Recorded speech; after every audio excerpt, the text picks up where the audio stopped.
मैं छोटा था। मेरे माँ और पापा थे। मामा मौसी चाचा चाची सब लोग थे। गली में पुन्नू वाला पान भी था और नन्हे दूध वाला भी। सारा सामान मोहल्ले के डीवट काका के यहाँ से आता था। मेरे घर से जुड़ा हुआ जिनका घर था वो हमारे रिश्तेदार थे। उन्हें देखकर ऐसा लगता कि मैं ही नहीं, अगर दुनिया में कोई भी उन्हें देखता तो वो चाचा चाची ही बोलता। जिन्हें बचपन से आप कुछ नामों से जानते हैं, उन्हें अगर दुनिया किसी और नाम से बुलाए आपको कुछ असंभव सा लगता है। फिर वो चाहे पुन्नू हो, नन्हे हो, डीवट हो या फिर हमारे चाचा चाची। कई बार लगता है कि कमरे में नहीं, बाहर जाके आंगन की खिड़की से देखूं तो कुछ और बुलाने का मन करेगा, पर जबान पर सिर्फ चाचा चाची। चाचा चाची की अगर दो लड़कियां नहीं होती तो लड़के भी हो सकते थे, मतलब हो सकते थे। पर समस्या ये थी कि मुझे हमेशा लगता था कि चाचा चाची और उनकी दो लड़कियां एक साथ ही पैदा हो रहे, मतलब हुए रहे होंगे। इसी तरह अगर उस घर को भी मैं ध्यान से देखूं तो मुझे लगता था कि ये घर चाचा चाची और उन दो लड़कियों के अलावा कभी अपने अंदर किसी को रहने ही नहीं देगा। मेरे चाचा जबान से कम और गले से ज्यादा आवाज करते। आवाज ऐसी जैसे चेतावनी दी जा रही हो, या आप बहुत कुछ ऐसा कह सकते हैं कि चाचा के सिग्नेचर ट्यून जैसी। जब आवाज आए तो निश्चित है कि चाचा हैं, पर वो आवाज के साथ आए कि आवाज पहले आ गई ये और वो बाद में, ये थोड़ा बता पाना मुश्किल रहता था। ये जरूर था कि अगर कोई और ऐसी आवाज निकालता तो मैं निश्चित तौर पे जाके चाचा से उसकी शिकायत करता, क्योंकि वो आवाज तो सिर्फ मेरे चाचा की थी। चाचा और विजय सुपर स्कूटर, एक और फितूर। फिर वही बेवकूफाना ख्याल, चाचा जब से पैदा हुए हैं उसी स्कूटर पे चल रहे हैं। मैं इससे ज्यादा कभी सोच ही नहीं पाया। सोचता भी कैसे, क्योंकि विजय सुपर हमेशा चाचा के साथ चलती और जब चाचा रुक जाते तो वो खड़ी हो जाती। कभी कभी तो मेरा मन करता कि उनको विजय चाचा बुला दूं, पर चाचा की गले की चेतावनी ना मुझे डरा देती। हमेशा नहीं, पर कभी कभी चाची भी चाचा के साथ जो है वो स्कूटर पे चलती। पर मुझे पता नहीं क्यों लगता कि ये स्कूटर जो है ना वो चाची को बड़े मन से नहीं बैठाया हुआ है अपने ऊपर। क्यों? क्योंकि चाचा दुबले थे और विजय सुपर स्कूटर दुबली थी, पर चाची मोटी थी। चाची मोटी जरूर थी, लेकिन ज्ञानी बहुत थी। उन्हें दुनिया भर की सारी बातें पता थी, जैसे पूजा के लिए प्रयोग होने वाले जो केले के पत्ते को पेड़ पे कितने दिन पहले उगा होना चाहिए था। उसी तरह चाची के हिसाब से कि सूर्य ग्रहण के लिए हमेशा बाएं हाथ से दान देते हैं और चंद्र ग्रहण के लिए हमेशा दाएं हाथ से दान देते हैं। मेरी चाची का दिमाग ना कंप्यूटर से भी तेज चलता था। मैंने सोच लिया था कि अगर मैं कभी भी कॉमिक्स लिखूंगा ना तो चाचा चौधरी नहीं लिखूंगा, वो तो प्राण जी ने लिखा है। मैं लिखूंगा चाची चौधरी। मुझे लगता था कि चाची भी देश की आजादी के लिए जरूर लड़ी होंगी, मतलब इतनी ज्ञानी थी ना। क्योंकि सिर्फ उनको पता था कि अंग्रेजों को कब और कैसे निकालना है।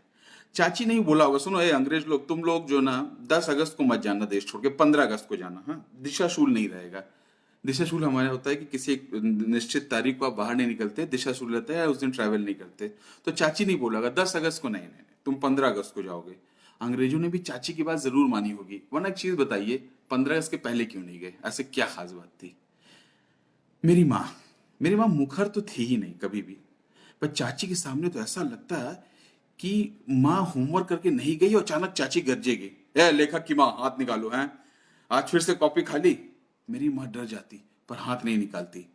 एक बार माँ, मुझे याद है, रसना के पैकेट को पानी में डाल के गैस पे उबाल रही थी।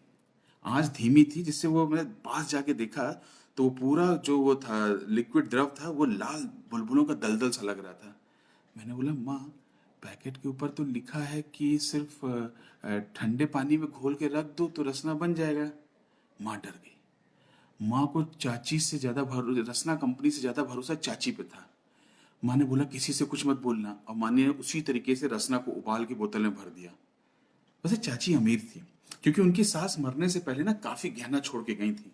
गहनों की एक संदूकची थी और उसमें बहुत पुराने जमाने के जेवर थे।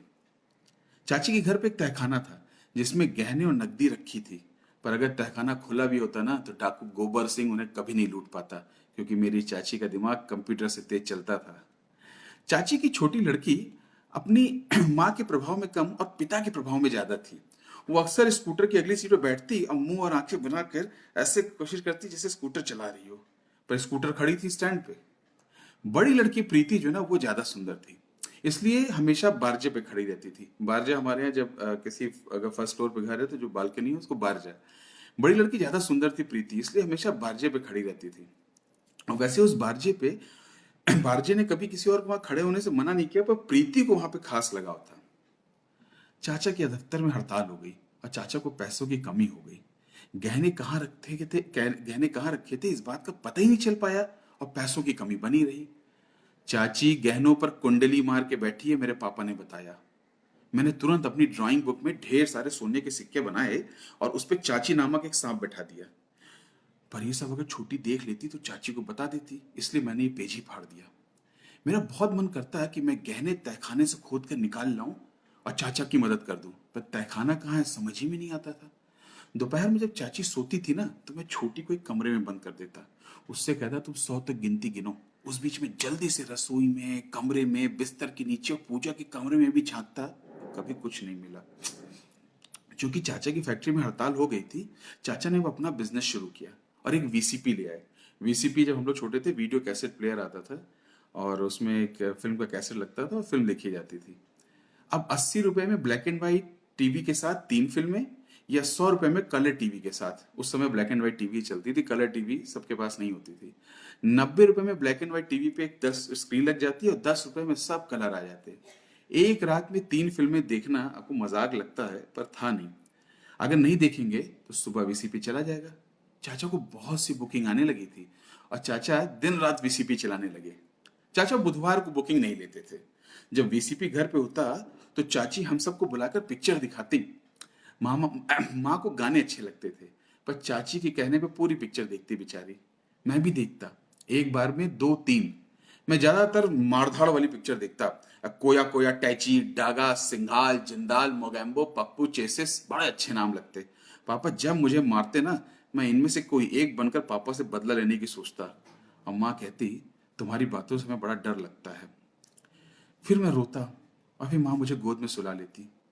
चाची के घर रोज एक शो जरूरी होता। खाना खाने के बाद दोपहर में 1:30 से 5 बजे तक। चाचा पिक्चर नहीं देखते पर बीच बीच में आकर पता नहीं किसी एक्टर और कैरेक्टर को गाली देके चले जाते। फिर मैं सोचता कि चाचा को कैसे पता है कि कौन कैसा है। चाची वैसे तो चुपचाप ही पिक्चर देखती पर देखते समय पहले से एक रोना समूह बनाए रखती थी। मतलब तैयारी रखती थी कि कोई भावुक दृश्य आए और वो रोना शुरू कर दें। चाची की बड़ी लड़की भी रोती पर छोटी चुप रहती। मैं और छोटी हंसते और फिर चुप हो जाते। प्रीति दीदी कभी कभी पिक्चर देखती जो बड़ी वाली, वरना बारजे पे रहती। अब तो उसने एक बारजे पे कुर्सी रख ली और उस पर लेई लगा दी थी, मतलब फेविकॉल, चिपक के बैठती। मैं कभी कभी बोलता तो मुझे भगा देती। मैं चिल्लाता तो जिंदाल को नहीं जानती, पर उसे कुछ सुनाई नहीं पड़ता। वो सड़क देखकर मुस्कुराती रहती। एक दिन चाची चाचा पे चिल्ला रही थी। चाचा चाय पीते जा रहे थे, चाय खत्म नहीं रही थी। कप में गूलर का फूल था क्योंकि चाय खत्म ही नहीं हो रही थी। चाची बोलती प्रीति पिक्चर देखकर रोने लगी है, बड़ी हो गई है, शादी क्यों नहीं करते, एक दिन बारजे से कूद के भाग जाएगी तब तुम सिर पीटना। चाचा ने उतना इंतजार नहीं किया और वहीं सिर पीटने लगे। चाची रोने लगी, प्रीति रोने लगी। चाचा की चाय खत्म हो गई और मैं और छोटे किनारे खड़े फिर हंस रहे थे। माँ बोलती बेटा पढ़ा करो, इतनी पिक्चरें मत देखा करो। मैं पापा से डरता था, माँ से नहीं। माँ पूछती तो 8 का पहाड़ा भी सुना देता, पर पापा पूछते 2 अट्ठे, मैं 16 छोड़ के बाकी सब बोल देता, जैसे कभी 22, 17, 19, 88, 82। पापा सुनते ही बिना साइकिल के घर से निकल जाते। चाचा अब 2-3 दिन तक घर नहीं आते थे। लगन का समय था, लगन मतलब शादी विवाह का समय था। बुकिंग बहुत बढ़ गई थी। जब घर पर रहते तो सोते रहते। हड़ताल खत्म नहीं हुई, तनख्वाह मिली नहीं। चाचा जब चाय पीने बैठते तो हम सबसे बातें करते। कई फिल्मों की कहानियां तो चाचा इतने मजे से सुनाते कि फिल्म देखकर भी उतना मजा ना आए। फिर एक दिन चाचा एक हफ्ते के लिए कहीं चले गए। चाची ने बताया बॉम्बे गए हैं लेटेस्ट फिल्म की कैसेट लेने। इस दौरान चाची ने घर में थिएटर खोल दिया और समय मिलते ही फिल्म लग जाती। जो पड़ोसन की जो औरतें थीं, जो पड़ोस की, चाचा के रहने पे, घर पे आने पे कतराती थी। ऑब्वियसली घर में अगर कोई मर्द है तो सारी औरतें लगभग दिन भर नहीं आएंगी, क्योंकि चाचा की हड़ताल थी तो चाचा घर पे दिन भर रहते थे। तो चाची जी ने क्या किया, पूरे ड्राइंग रूम को जो बड़ा था उसको उन्होंने बना दिया अपना दर्शक दीर्घा। मतलब यहाँ पर सामने टीवी रहेगी, एक दरी बिछवा दी और सब बैठ के यहाँ पर पिक्चर देखेंगे। चाची ने एक सोफा भी लगवा दिया किनारे। अब मोहल्ले की औरतें जो हैं वो आ तो गई, लेकिन शिष्टाचार के नाते उन्होंने सोचा कि जगह चाची ने बुलाया है तो जैसे चाची फिल्म देखती हैं इसी तरह फिल्म देखी जाए। तो सब जो है एक रोना मुंह बना के पिक्चर देखनी शुरुआत करती कि कब रोने का क्लू मिले चाची से और सब एक साथ रोना शुरू कर दें। राम तेरी गंगा मैली जो है एक फिल्म थी राज कपूर साहब की, चाची को बड़ी पसंद थी। हर दूसरे दिन एक दो शो हो ही जाता। चाची हमेशा हमेशा सुन साहिबा सुन इस गाने के बाद इंटरवल जरूर करती।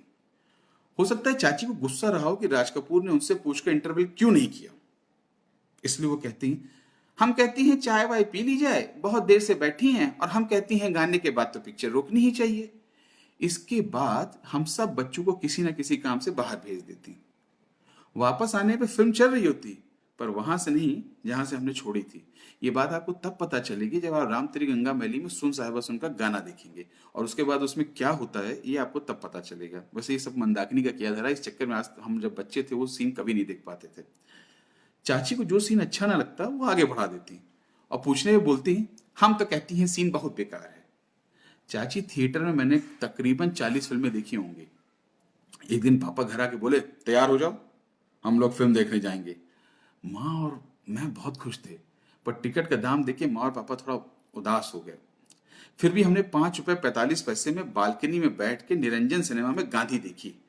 मुझे भगत सिंह की कहानी सुन के उनके जैसा मन करता, पर गांधी देख कर उनके जैसे बनने का बिल्कुल कभी मन नहीं किया। मार खाते जाओ और हाथ ना उठाओ, है ये भी कोई बात हुई? पर गांधी जी बहुत समझदार थे, मैंने उनसे कुछ सीखा था, पर किसी को बताऊंगा नहीं। अगले दिन चाची को पता चला कि हम लोग फिल्म देखने गए थे। बस फौरन माँ को तलब किया गया और पूछताछ शुरू हुई। हीरो कौन था, हीरोइन का नाम, विलेन कौन था, हीरो का बाप कि हीरोइन का बाप? माँ लगभग बिल्कुल से लॉस्ट, मतलब माँ को समझ नहीं आया कि इन बातों का जवाब क्या दें। चाची को शक हुआ कि हम लोग फिल्म देखने गए भी थे कि नहीं। माँ को किसी का नाम नहीं याद आया। चाची को बड़ा अफसोस हुआ। फिर उन्होंने माँ को समझाया, हम कहती हैं फिल्म देखने से पहले पूछ लिया करो, ऐसे पैसे मत बर्बाद किया करो। माँ को बहुत बुरा लगा, बड़ी ग्लानि हुई। फिर माँ शायद ही कभी बाहर फिल्म देखने गई हो, चाहे फिल्म चले या घर में कोई मेहमान आए। प्रीति अपना काम खत्म करके बारजे पे बैठ जाती और चाची उस पर चिल्लाती, हम कहती हैं हुट दिन भर बारजे पे टंगे कौन सी पिक्चर देखती है। पापा भी चिल्लाते थे, सिर्फ माँ पर। माँ सीधी थी, पापा कहते थे बेवकूफ। माँ मुझे बहुत प्यार करती थी, पर पापा कभी कभी माँ को डायन कहते थे। मुझे तो डायन से डर लगना ही बंद हो गया। जब कोई डायन नाम लेता तो मुझे माँ याद आती। पापा बोलते देख चाची को कितने सलीके से हर काम करती है और तू फूहड़ कुछ भी नहीं जानती। माँ फिर भी नहीं गुस्साती। मैं सोचता काश चाची मेरी माँ होती, पर नहीं, ये वाली माँ ही ठीक है। इस बार माँ और मैं चाची थिएटर गए तो चाची ने सिलसिला दिखाई। अमिताभ बच्चन और रेखा के रिश्तों के संबंध में ऐसी अपनी बेबाक राय बताई। चाची ने बताया कैसे अमिताभ ने घर रोती जया और बच्चों को छोड़कर रेखा के साथ छुट्टियां बिताई। माँ का विस्मय उनकी आंखों में दिखता था, चाची कैसे सब जानती हैं इलाहाबाद में बैठ के। चाची कभी कभी तो माँ को उन फिल्मों की कहानी सुनाती जो रिलीज होने वाली होती। चाची ने अवतार देखी, अवतार फिल्म आपको याद होगी राजेश खन्ना वाली, और राजेश खन्ना का बुढ़ापे का हाल देखकर माँ से बोली बच्चों को ढंग से पालना चाहिए वरना बड़े होकर यही हाल करते हैं। अवतार में सचिन नौकर था पर बहुत ईमानदार, और अपने बाबूजी की मार खाकर भी कुछ ना बोलता। पर मैं पापा को मैं जैसे मेरे पापा को गुस्सा आता मैं भागने लगता, वो दौड़ाते पकड़ते और मारते, मैं फिर भागता। चाची ने समझाया पापा सब कुछ मेरे अच्छे के लिए करते हैं, अब मार खाने में भी मेरी भलाई है। अर्थात चाची गांधी बनना चाहती है। माँ ने भी समझाया पापा थक जाते हैं इसलिए बेटा भागा मत करो, खड़े होकर मार खा लिया करो। माँ मुझे पंचतंत्र और सदाचार की कहानियां सुनाती, पर मार खाना मुझे समझ नहीं आता। मार खाने के बाद मैं खाना नहीं खाता जैसे गांधी जी करते थे। ये बात मैंने फिल्म गांधी देख के सीखी थी, जो मैंने आपको पहले नहीं बताया था। प्रीति जो बड़ी दीदी थी नहाने के बाद अब बाल वहीं बारजे पे सुखाती। पहले तो चोटी करती थी पर अब बाल खुले रखती। खुले बालों में प्रीति बहुत सुंदर दिखती थी। प्रीति के बाल लंबे थे और वो छोटी, इसलिए बाल घुटनों से नीचे तक के लंबे थे। अब चाची भी बाल काम सब खत्म करके बारजे पे बैठ जाती, तब प्रीति अंदर आ जाती। प्रीति बारजे को किसी के साथ बांट नहीं सकती, शेयर नहीं कर सकती थी। चाची वहां बैठ के गेहूं बीनती और कंट्रोल की दुकान, राशन की दुकान वाले को दिन भर गाली देती रहती, बाजार में गेहूं महंगा है, इधर हड़ताल के चलते चाचा की कमाई बंद हो गई है, हड़ताल लड़कियों में रेस हो रही है। दोनों लंबी होती जा रही हैं, हड़ताल लंबी हो तो भी मुसीबत, और लड़कियां तो भी। माँ भी अक्सर गेहूं बिनवाती थी, गेहूं साफ करवाती थी चाची के साथ, और कुछ बहुत कुछ कहना चाहती थी, कभी कुछ कह नहीं पाती थी। चाची प्रीति की शादी की बात करते हुए कहती, हम कहती हैं ये इतनी जल्दी बड़ी कैसे हो गई, और हड़ताल में कैसे शादी कराएं, तुम बताओ। लेखक की माँ, तुम बताओ। सच, अगर चाची के पास पुश्तैनी घर ना होता जो हमारे सामने वाला, तो क्या होता? शायद चाचा झोपड़े में रहने लगते, जहां से हमारी मैरी आती थी घर का बर्तन मांजने वाली। मैं फिर रोज फिल्में भी नहीं देख पाता। पर चाची अभी भी रोज फिल्में देखती थी। चाचा बॉम्बे से लौट आए और ढेर सारे कैसेट लेके आए। प्रीति आई माँ को बुलाने। माँ ने चाचा के पैर छुए। चाचा ने हत्या फिल्म लगा दी। पार्टी सीन था जिसमें गोविंदा डांस कर रहा था। अचानक चाचा चिल्लाए, देखा! हम सब ने चाची की तरफ देखा। चाची बहुत ही ऐसे गर्व से मुस्कुरा रही थी। चाचा ने फिर फिल्म रिवाइंड की, और फिर हम सबका प्रश्नवाचक मतलब चेहरे पे क्वेश्चन देखकर बोले, गधे, दिखा कि नहीं वो खड़े हैं हम। पता नहीं पार्टी में घूमते कैमरे में वो अंधेरे उजाले के बीच में कौन खड़ा था, पर डांट से बचने के लिए मैंने क्या, हम सब ने मुस्कुरा के कह दिया हाँ। और छोटी छोटी उछल जा रही थी, गोविंदा चाचा, गोविंदा चाचा, गोविंदा चाचा। मैं चाचा नहीं बोल पाया, पर गोविंदा चाचा ने हमारे परिवार के बीच का अंतर बहुत बढ़ा दिया था। आज पापा माँ से बता रहे थे कि प्रीति के लिए लड़का ढूंढा जा रहा है। पापा खाना खाते खाते सोचने लगे, फिर खाने लगे। मैं बिस्तर पर लेटे लेटे सब सुनता रहा। चाची ने प्रीति के कई फोटो भी खिंचवाए थे। उसमें वो जरूरत से ज्यादा गोरी दिख रही थी। चाची फोटो देख देख निहाल हो जाती थी। फिर ऐसी कोई फिल्म लगा देती जिसमें लड़की का विदाई का सीन हो। फिर चाची और चाची की माँ भी आ जाती थी, और वो हुआ हुआ आवाज करने करके रोने की प्रैक्टिस करती। चाचा के आने पर फिल्म तो चलती, पर प्रैक्टिस खत्म हो जाती। आज चाचा ने पापा के साथ चाय पी और शादी के बारे में बातें की। जनवासा, हलवाई, मेहमान, रजाई गद्दा, कमरे, मोठ, दाल मोठ, मट मंगरा, तेल, चना, दाल, अरहर, आटा, द्वाराचार, तिलक, गहने, सगाई, साड़ी, इतने शब्द मुझे सुनाई पड़े। चाचा के चेहरे पे बड़ा ही सीरियस स्वभाव था। मेरे पापा ने भी बहुत कुछ सोचा, और मैं दूर से कुछ कुछ सुन पाया। घर की लड़की, खर्चे वगैरह, कोई भी काम, हम भी हैं, हम भी लड़के वाले, खुशी। और कह के पापा हमको लेके घर चले आए। पापा जब शाम को लौटे तो माँ को बताया कि प्रीति की शादी तय हो गई है। 3.5 लाख कैश बोल रहे थे, पर 2 में मान गए। लड़के के बाप बहुत अच्छे आदमी हैं, बड़ी साफ साफ बातें करते हैं। उन्होंने बोल दिया, आप चाहे तो बारातियों को कद्दू पूड़ी खिला दीजिए, पर हम 2 लाख कैश लेंगे। कितना साफ बात करना अच्छा रहता है। पापा ने यह भी बताया कि कैसे उनकी पूरी शादी, पापा की अपनी शादी 80,000 में हुई थी। माँ चुप रही।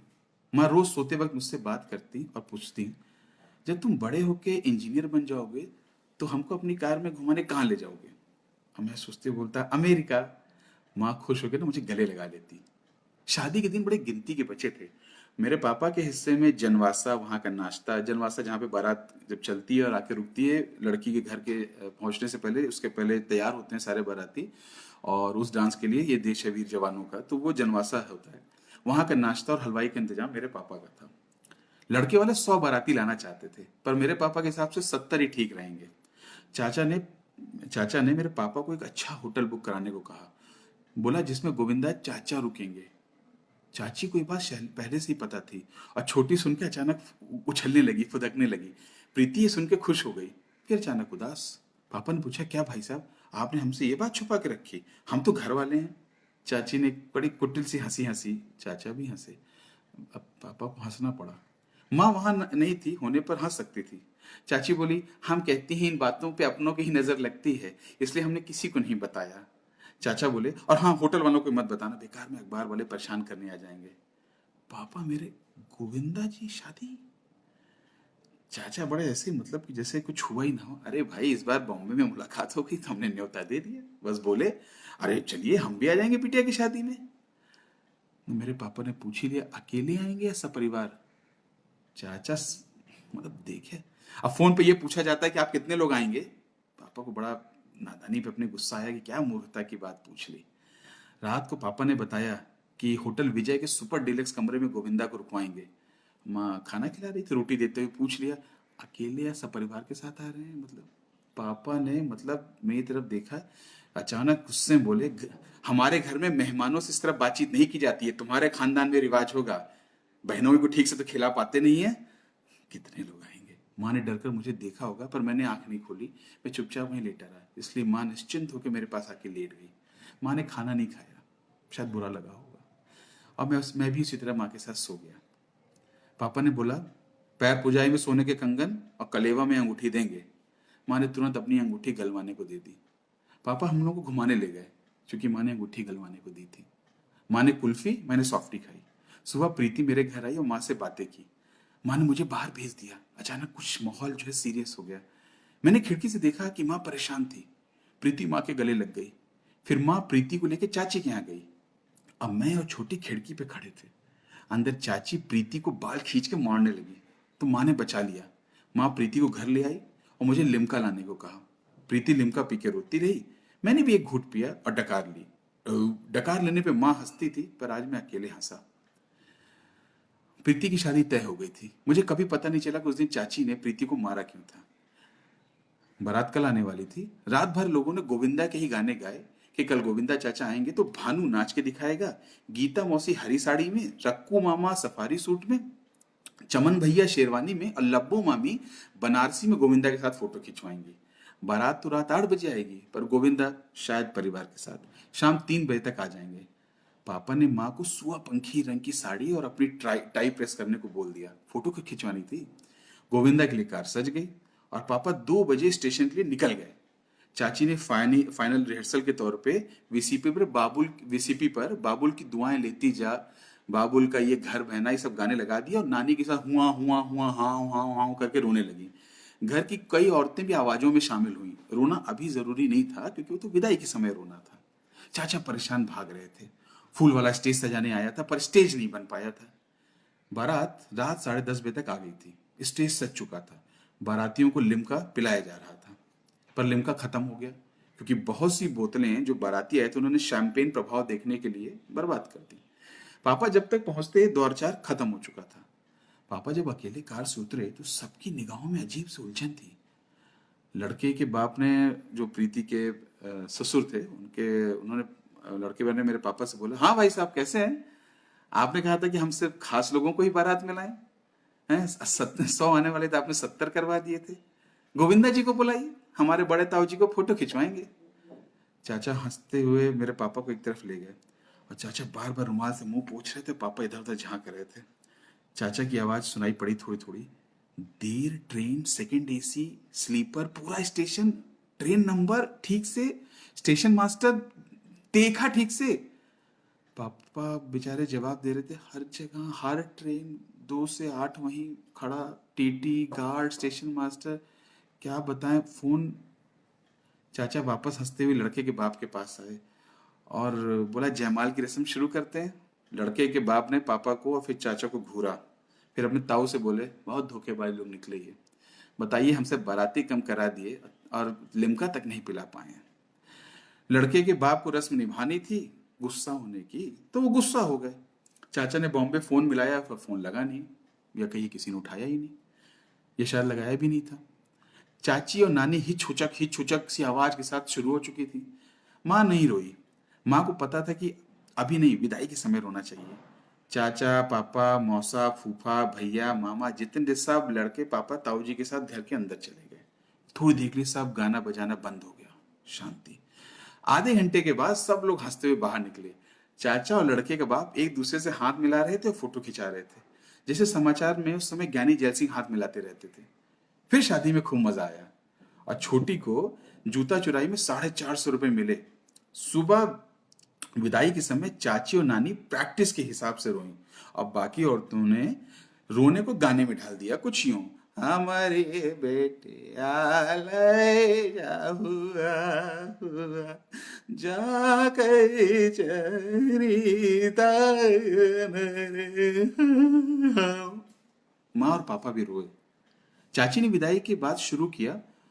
जब बारात चली गई, गुस्से में गोविंदा, फ्लॉप पिक्चर, मोटा, घमंडी, सांड, अल्लाह कोसती रही घंटों तक। धीरे धीरे सारे मेहमान चले गए और हम लोग अपने घर पे खाना खाने लगे। चाची वीसीपी पे अब सिर्फ इंग्लिश फिल्में देखने लगी। मैंने भी देखा था जेम्स बॉन्ड। चाची को फिल्म समझ में नहीं आती थी, पर चाची की अपनी लपड़ धोधों जारी रहती थी।